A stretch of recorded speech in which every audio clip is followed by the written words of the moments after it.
welcome to the Stoned Ape Podcast. I'm Wes, and today we'll be talking about the Lewis and Clark expedition, starting with the Louisiana Purchase and going to the Pacific Ocean. This was a very long one, and I'm not sure you guys want to hear me talk for 2 hours yet, so we split this into 4 parts.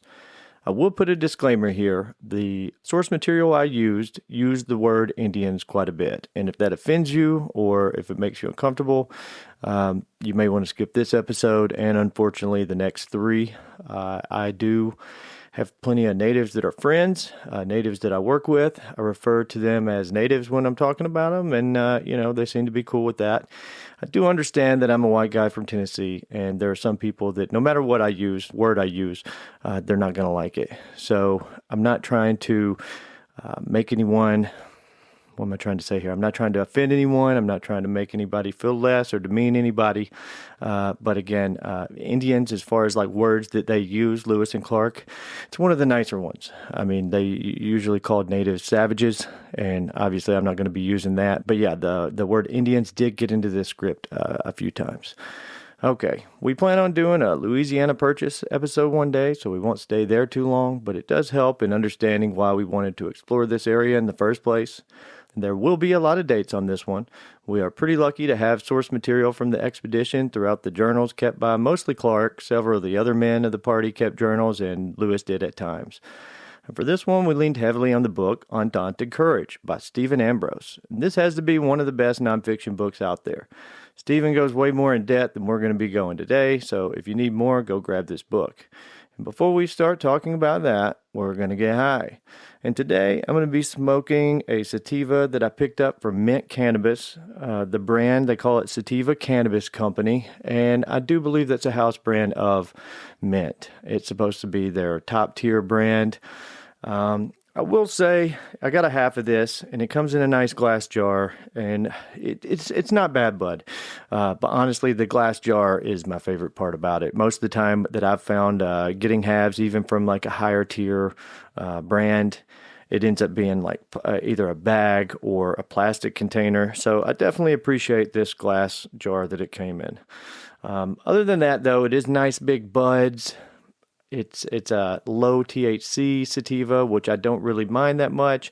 I will say it's good morning bud, very good morning bud, but it's definitely a level to where, I don't know, I could chain smoke it. I could smoke the whole half in a day if I wanted. So, not that I don't like that, man. Like I said, if I had different strains for different parts of the day, then yeah, I would love to have this as a morning bud, but I don't. Usually I have like one sativa and one indica, and this is just too light, I would say, for me in particular, to want to smoke it all day. But the one that I have is 18.46%, and the Mint Cannabis website doesn't really have a lot as far as a description for this. It says that it's energetic, creative, inspired, happy, and focused. I did just Google Terp Lord strain. That's the strain, Terp Lord. And it says, if you just Google AI overview, Terp Lord is a sativa-dominant cannabis strain known for its energetic, creative, and focused effects, often featuring bright citrus and sweet, creamy, and herbal notes. Available as flower, approximately 18 to 22% THC, and that's on par. Mine's 18.46. And in concentrate form, it is frequently produced by IO Extracts and Cannabis Company. So this is Sativa Cannabis Company. I believe they have an Indica Cannabis Company. Again, it's the Mint with a drive-through in Tempe. Mint Cannabis. But that's what we're going to be getting into today. Talking about Lewis and Clark. If you want to leave a comment or send an email, let me know what you're smoking when you listen to the show.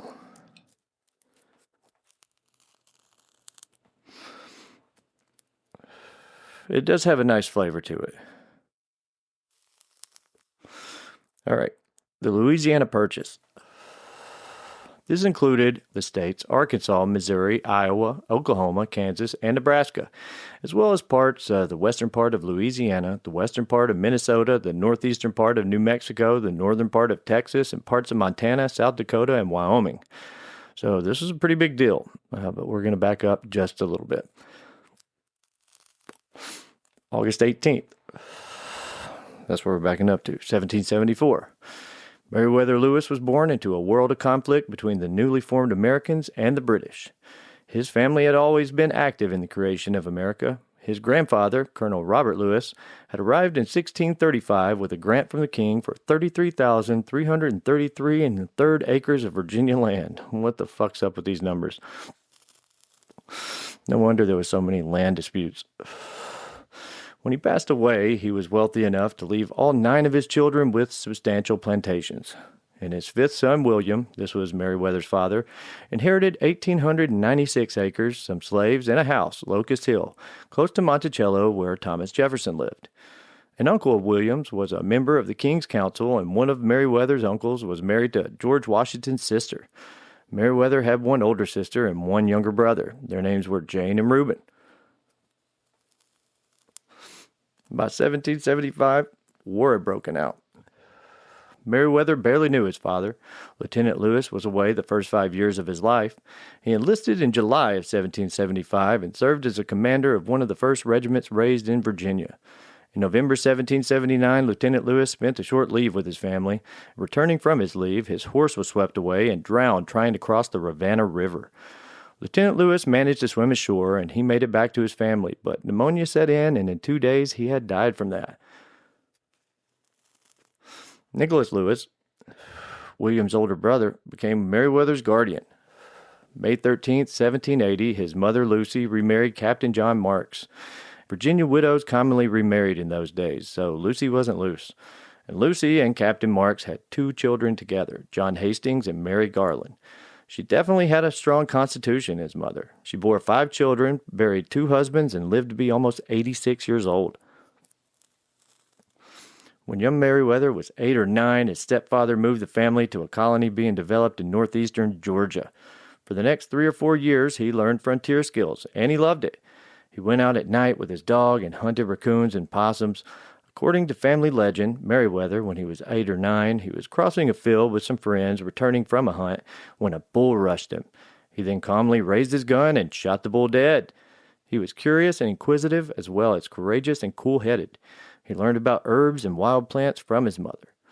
Meriwether wanted more knowledge than Georgia could give him, and per Virginia's laws, he had inherited his father's estate, Locust Hill. This included a plantation of nearly 2,000 acres, 520 pounds in cash, 24 slaves, and 147 gallons of whiskey. It said that he poured one out for his homies and immediately got shit-faced. The following week, he threw the first house party in America. He was the most popular kid in Virginia. Now, that'd be funny, though. Meriwether's inheritance was currently being managed by his Uncle Nick, but it would soon be his. When he was 13, his mother agreed he would return to Virginia, obtain a formal education, and prepare himself for his management responsibilities. In the 18th century, there were no schools in Virginia, so after some time writing some letters to be accepted, he ended up studying under Parson Matthew Murray, son of one of Thomas Jefferson's teachers. And he learned Latin, mathematics, natural science, and English grammar. By fall of 1792, he quit school so he could move his mother, the slaves, equipment, and animals back to Virginia. Colonel Marks had died the year earlier, thus ending Meriwether's scholarly career, and he must have done this with some regret. He valued education highly. At 18, he had traveled extensively across the southern United States and shown himself to be a self-reliant, self-contained, self-confident teenager. He had always been a fearless rider, and he became a great hiker. According to Jefferson, young Lewis hunted barefoot in the snow. Meriwether prided himself on honesty, but a less admirable part of being a Virginia gentleman was drinking. And as a Virginia farmer, Lewis didn't plant or harvest with his own hands. His slaves did the work, like they did for Jefferson or any other slave-owning farmer. Jefferson, by the way, apparently hated slavery. He regarded it as a curse and wanted to see it abolished, but not in his lifetime. He didn't think his generation was ready. He had hoped that Lewis's lifetime they would be ready, but he was a little off by that. Although Lewis was good at running Locust Hill, he desired to roam and explore. So in 1794, Meriwether Lewis was one of the first to enlist as a private in the Virginia Volunteer Corps to be part of the Whiskey Rebellion. By that October, 1794, Lewis received a commission as an ensign in the Virginia militia. Instead of taking his discharge in mid-May, Lewis joined the regular army with the rank of ensign. His first posting was the 2nd Sub-Legion under General Wayne, and soon Lewis's views and drinking got him into some trouble. In November of 1795, when he was drunk, he challenged a lieutenant to a duel, but was acquitted, and General Wayne then transferred the 21-year-old Lewis to the chosen rifle company of elite riflemen sharpshooters, and the captain's name of this company was William Clark. In the fall of 1775, William had been in the Army for 4 years and taken part in the Battle of Fallen Timbers. In 6 months, he would resign his commission due to ill health, but during that time, he and Meriwether became great friends and admirers of one another. Over the next 4 years gave Lewis enough travel to satisfy his rambling nature. He covered vast chunks of the west, north and south of the Ohio River. In October, he marched from Detroit to Pittsburgh, delivering dispatches. And what a fucking walk. In November 1796, Meriwether transferred to the 1st U.S. Infantry Regiment. On March 3, 1799, he became a lieutenant and was posted to recruit duty in Charlottesville. In 1800, he was posted to Detroit, and this was a presidential election year, with Jefferson challenging Adams, and shortly after he became regimental paymaster. He roamed the west up and down the Ohio River on a 21-foot keelboat in a pirogue. He learned the craft of a waterman. He traveled by horseback through the wilderness carrying large sums of banknotes. He kept extensive records. He established a reputation for thoroughness, accuracy, and honesty. By December 5, 1800, Lewis was promoted to captain. February 17, 1801, Jefferson was chosen as president, and Aaron Burr was elected as vice president. Also in 1801, Louisiana was up for grabs. Spain claimed to own Louisiana, but except for a handful of weak garrisons scattered along the Mississippi, anchored by New Orleans in the south and St. Louis in the north, Spain had no effective force in the area. The British had fur trading interests in the upper Louisiana and a claim of some sorts to the Oregon country west of the Rockies. The Russians had interests in the area around and north of the Columbia, and the Spanish had some vague claim at the entire Pacific coast. So they knew what some shit was. It's not like they were going into completely unknown country. It was, they knew what the East looked like and they knew what the West looked like. They knew the ocean was there. They just didn't know what a lot in the middle was. And that's kind of what Lewis and Clark was going to discover. Not really discover, but document at least. Okay, so February 23rd, 1801, President Jefferson wrote Lewis Clark, Captain Lewis, and he said he needed a secretary. He said, "Your knowledge of the Western country, of the Army and all its interests and relations has rendered it desirable." And the salary would be $500 per year, and Jefferson assured him he would retain his rank and his right for promotions. He would also live in the president's house. Jefferson said, "The office is more the nature of aide-de-camp than a mere secretary." Meriwether accepted it, and he set out at once, and it took him 3 weeks to get from Pittsburgh to Washington when he arrived on April 1st. The president knew Lewis not only as a neighbor, but as a solid Republican and as an Army officer who had traveled extensively throughout the Trans-Appalachian region, visiting the various Army posts, and thus a man who knew the officer corps well. Lewis's first task as Jefferson's secretary was to go through the roster of the War Department, listing all the commissioned officers and rate them on their usefulness to the Army, from the officers', quote, genius and military proficiency to the, quote, unworthy of commissions they bear. And all officers were given a symbol by their name. Jefferson was using this information in order to reduce the size of the Army. So yeah, that was Lewis's first job, as he was trying to figure out who needed to be fired from the Army. And you're not going to make a lot of friends that way. Kind of a shitty job. And beyond his role in downsizing of the Army, Lewis spent hours at his desk writing, performing menial tasks, such as drawing up lists for the U.S. postmasters and their locations and compensation, and he copied other routine documents, and he delivered messages from Jefferson to Congress. Over time, his relationship with Jefferson resembled some sort of father-son relationship. They spent a lot of time together. They ate together, spent evenings together, and they worked closely together, especially on matters concerning the Army. Jefferson came to know Lewis as well as he'd known any other man. Meriwether was almost always present when Jefferson was entertaining guests, and this was 4 or 5 nights a week. In 1802, Jefferson went to Monticello for a 2-month vacation. Lewis accompanied him and stayed at the Clapboard Estate 3 miles east on the estate called Franklin, home of Ben Franklin's grandson, William Bach. Being there, Lewis was able to visit his family in Locust Hill. So we'll go back and find out the origins of the expedition. In the decades following the winning of the independence, there were 4 plans to explore the West. Jefferson was the instigator of 3 of these plans. Within weeks of the conclusion of the Revolutionary War, Jefferson wrote General George Rogers Clark asking him how he would like to lead such a party from Mississippi to California, and General Clark wanted to, but not with a large party like Jefferson wanted. Clark believed 3 or 4 well-qualified men would be able to complete the mission, and he thought it would take 4 or 5 years, but nothing came from this plan. 2 years later, in 1785, Jefferson was in Paris as minister to France. There he learned that Louis XVI was sending out an expedition to the Pacific Northwest. The following summer, Jefferson met John Ledward, a born wanderer, a great talker, intense and dynamic, and he convinced Jefferson he could travel by land to Moscow, cross the Bering Sea on a Russian fur trading vessel, then walk across the North American continent and eventually make it to the capital from the west. Jefferson supported this, but Ledyard was arrested in Siberia and sent back to Poland. What the fuck? 1790, United States Secretary of War Henry Knox tried to mount a secret Missouri River reconnaissance. Lieutenant John Armstrong was nominated for the command of this, and Lieutenant Armstrong gave it a try, but by the time he had made it to the Mississippi, he said, quote, "This is a business much easier planned than executed."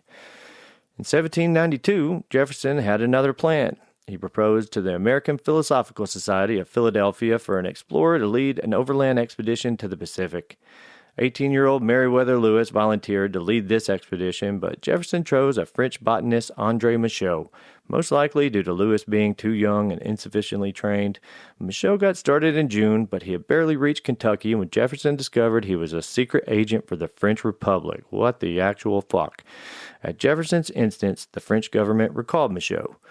In the spring of 1801, Jefferson learned of a secret treaties between France and Spain that had transferred Louisiana from Spain back to France. And I don't know exactly what happened here. I don't believe that Spain bought Louisiana from France. It was almost, in my mind, it's almost like it was a lease for a certain amount of time, and then they got it back. But either way, Spain gave it back to France. And he suggested that Napoleon cede Louisiana to the United States to eliminate the possibility of war. He flatly declared that his government would consider any attempt to land French troops in Louisiana a cause of war. At the time, Napoleon's expeditionary force was being devastated in Santo Domingo. It was obvious France could not reconquer that colony, much less send an army to New Orleans. Napoleon could not defend what he owned. He could only lose Louisiana. Why not give it to the United States and be done with the problem, and in the process reestablish the alliance between the two countries? Jefferson instructed the American minister to Paris, Robert Livingston, to negotiate for the tract of land in the lower Mississippi for use of a port. And to reinforce Livingston, Jefferson began working on a plan to send James Monroe over to Paris as the minister's plenipotentiary, with specific instructions for the purchase of New Orleans for $2 million. Jefferson indicated he would be willing to ask Congress for up to $10 million for New Orleans alone. And the thought that Napoleon would be willing to sell all of the Louisiana Territory had not occurred to anyone. In the summer of 1802, Jefferson and Lewis read and talked about little less than Alexander Mackenzie. Mackenzie was a Scottish-Canadian explorer and fur trader known for accomplishing the first crossing of North America north of Mexico in 1793. His accounts were published in 1801, and Jefferson ordered a copy as soon as he heard about it. It arrived late that summer.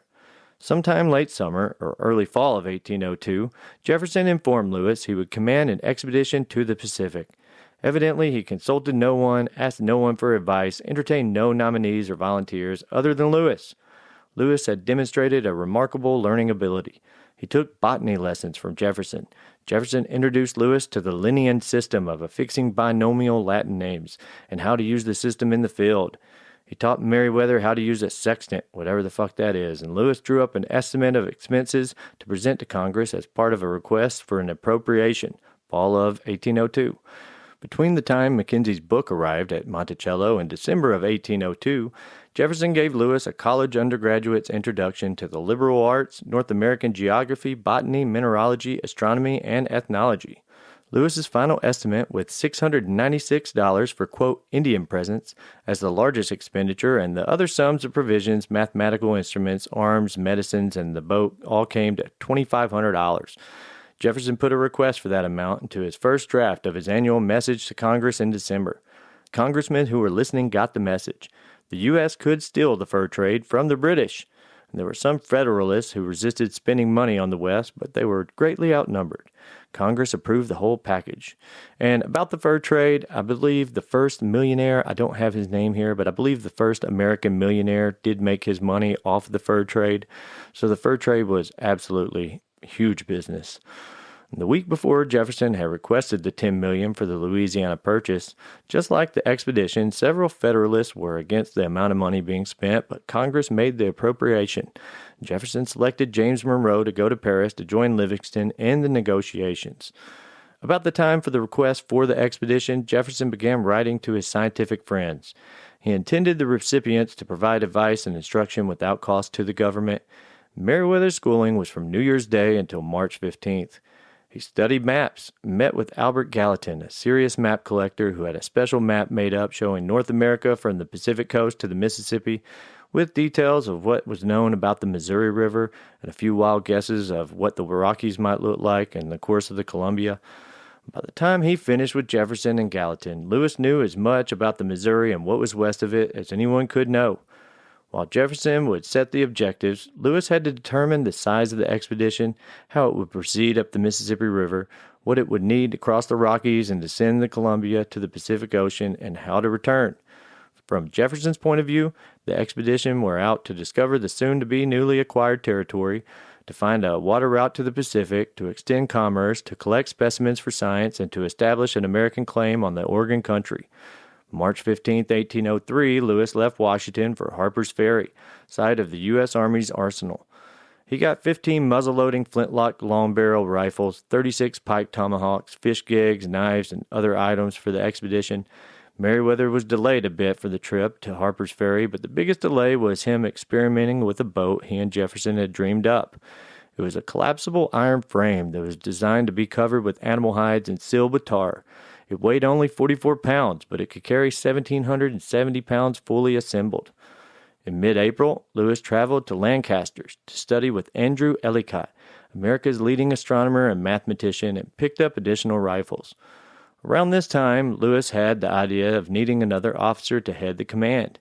He then traveled to Philadelphia, where he purchased more items for the expedition and met with Dr. Benjamin Rush, a member of the American Philosophical Society, a signer of the Declaration of Independence, and the most eminent American physician of the day. Here he received Rush pills, but the men referred to them as thunderclappers. As far as Rush was concerned, they were effective treatment for all man's ills. They were made up of calomel, which is a mixture of mercury and chlorine, that mercury, and jalap, which was a natural laxative from the roots of a plant. And I know they shit their brains out when they took this stuff, so maybe the jalap alone was enough to kind of get the sickness out of them if they had like eaten something bad or whatever. I don't know what the mercury was for.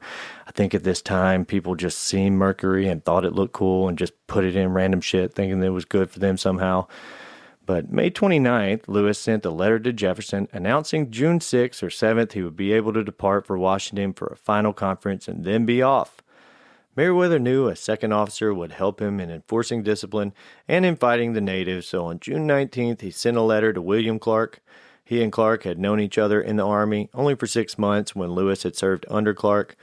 Through their letters, we can determine that small time spent together had made a mutually good impression. They complimented each other. Clark was a tough woodsman, accustomed to command, and had an excellent map-making ability.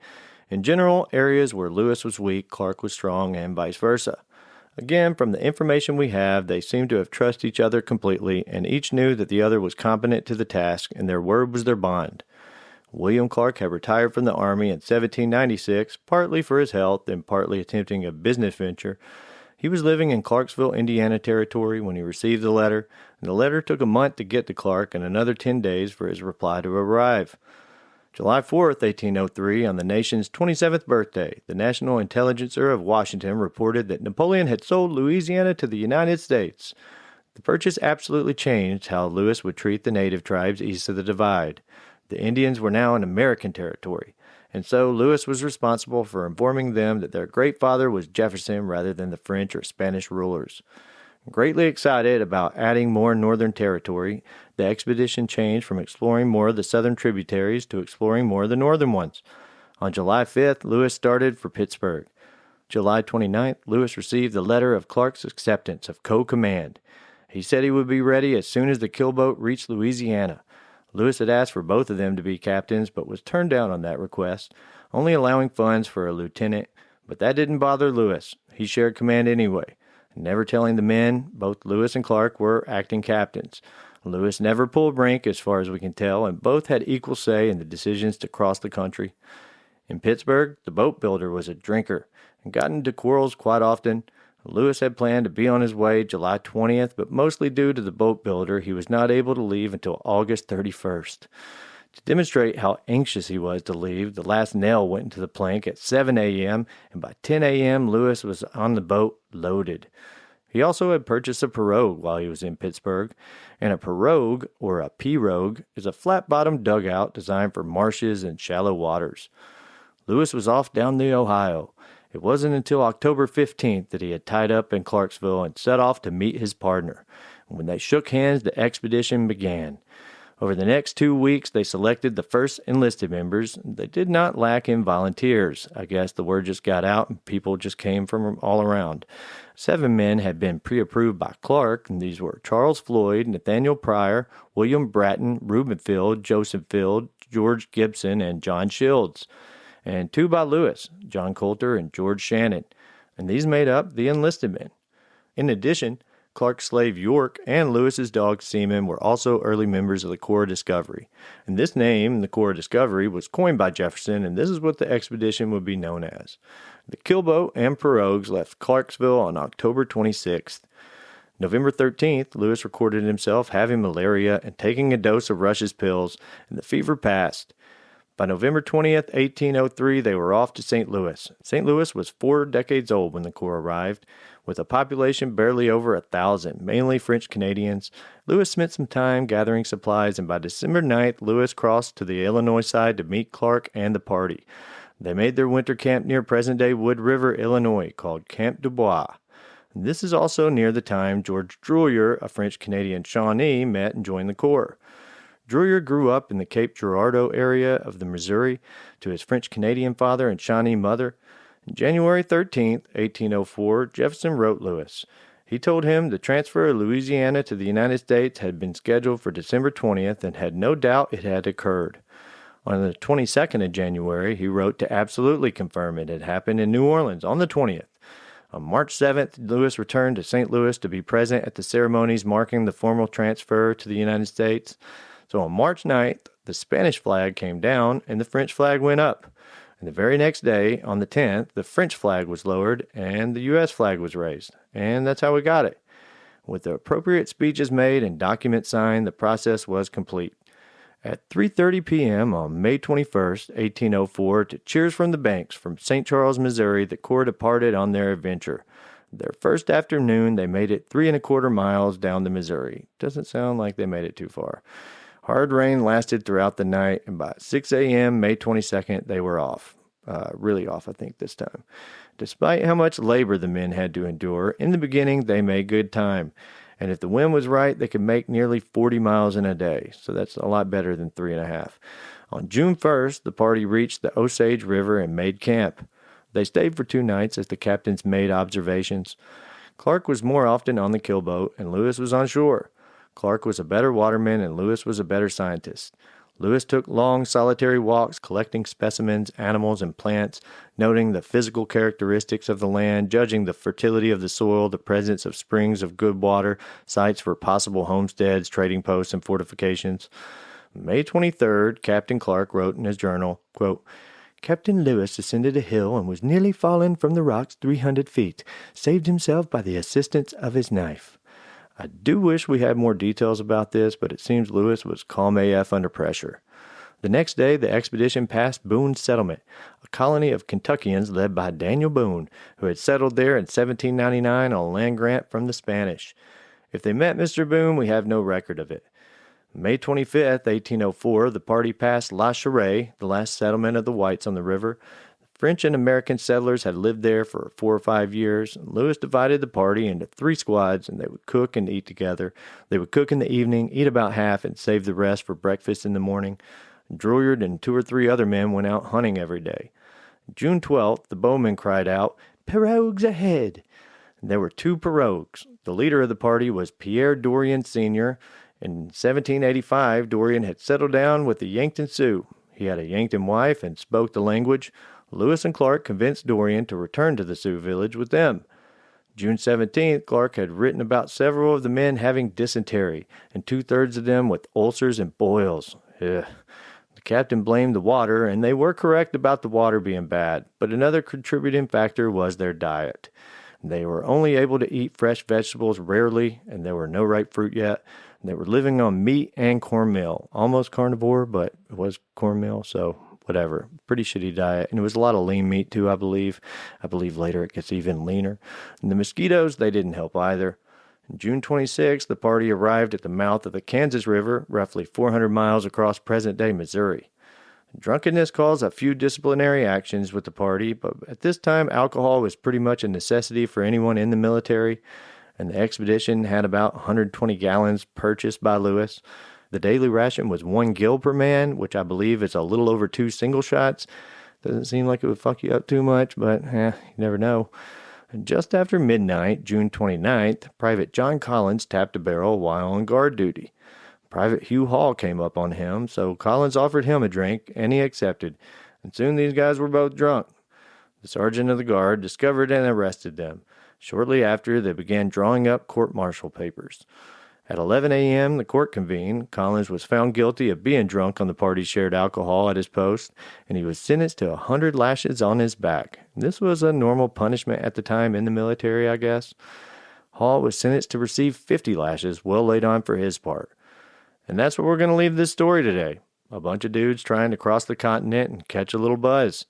This story has really barely begun. We have so much to cover in this adventure, but we'll have to get to all that in our next sesh. Thanks for tuning in. If you have something to say or a good subject to explore, leave a comment or send an email to stonedatepod@gmail.com. Follow us on Facebook at the Stone Date Podcast with Wes Ranson. And if you prefer YouTube, we're at youtube.com/@thestonedate-pod. We'll have links for these down below and a link to our Patreon.